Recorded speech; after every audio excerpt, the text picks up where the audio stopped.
Shalom and welcome to Mitzvot Torah. This year is entitled Learning from Rav Twersky for Rav Twersky. So news going around the world, all the Jewish news sites. Twersky not feeling well. He's 90, he has corona, and he's in the hospital. Baruch Hashem, he got in the hospital. It's a big deal these days, and they accepted him in last night in the to Hadassah in Karim, with everyone around the world davening for him. I think it's also important that we not only daven for Yeshua Heschel Ben Tevora Leah, we learn from him. Yetz Hashem, that will also be part of his Zuchuyot. So, Baruch Hashem, I'm Zocher to be almost for 25 years his son-in-law, and learned so much from him.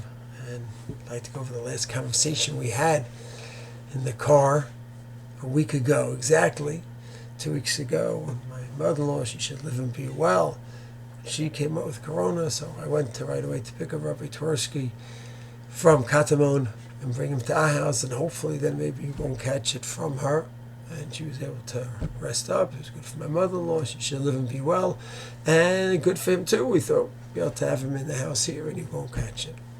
But after a week he tested and it was positive. Brought him back home, and they were taking care of him at home till they weren't able to, until his numbers went down. Needed to bring him in last night to encounter him.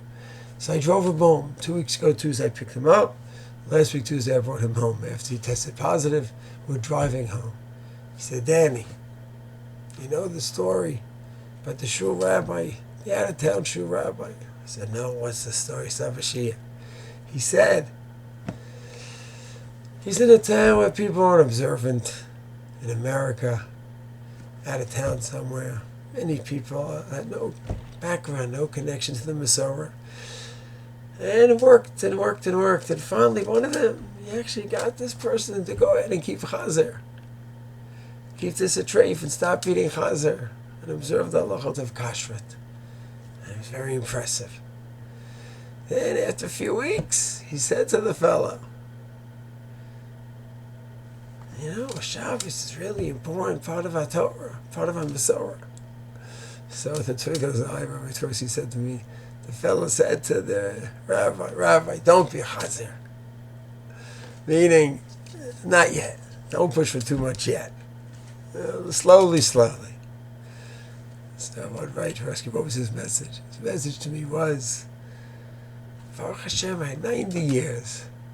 He was in the car with me. He was feeling fine, but he was beginning to feel the COVID. It was beginning to affect him, not like it did a few days later.